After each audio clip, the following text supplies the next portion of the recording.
evening. My name is Abby Adamski, and today I'm going to be telling you about the famous Ruth Bader Ginsburg, Supreme Court Justice. She was the first Jewish woman appointed to the Supreme Court. Today we will be talking about the four main chapters of her life: her early years, her early professional life, the appointment to the U.S. Court of Appeals, and the Supreme Court appointment. Beginning with her early years, Ruth Bader Ginsburg was born on March 15, 1933. And we will conclude this chapter of her life with her mother's death the day before Ruth's high school graduation. Ruth was born into a Jewish family, and she was born into a low-income, working-class neighborhood, Brooklyn, New York.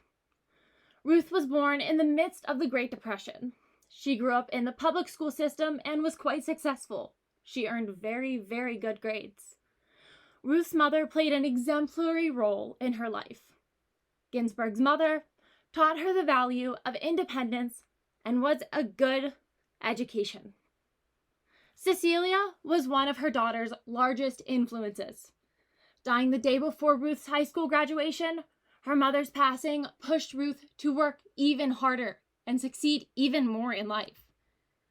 Moving to the second chapter in Ruth's life, her early professional life, we will exhibit the years in which Ruth furthers her studies and begins her family and her career. In her early 20s, she attends Cornell, Harvard, and Columbia. And an outstanding student, she was the editor of Harvard Law Review. Ruth was often minimized by her professors, mostly male, motivating her to further her studies. She worked harder and proved them wrong. Finding fascination in the Red Scare, Ruth became increasingly interested in how she could affect change as an attorney. She balances being a wife, a mother, and she balances her professional life. She found her sex a barrier to career advancement. Ginsburg continued to pursue many challenges, teaching at Rutgers University, then Columbia University, where she earned tenure. Ruth fought for gender equality, reigning victorious in 5 out of her 6 landmark cases. Moving on to her third chapter, the appointment to the U.S. Court of Appeals. The third chapter begins in 1980 with her nomination to the U.S. Court of Appeals by President Jimmy Carter and ends with her U.S. Supreme Court nomination in 1993. Her career advances as she earns a seat in the U.S. Court of Appeals. Ruth Bader Ginsburg, always determined, disciplined, and polite. Her determination on the court was fascinating. President Clinton saw this, and his interest in the diversification of the Supreme Court was essential. And that was to Ruth's benefit. As an Associate Justice, Ginsburg became the second woman and the first Jewish woman to serve on the Supreme Court. As an experienced lawyer and judge, Ruth was a natural candidate for the U.S. Court of Appeals.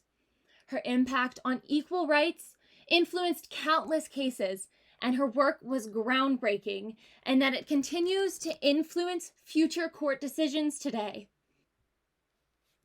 In our fourth and final chapter of Ruth's life, we will talk about her most impactful Supreme Court cases and the end of her life at age 87.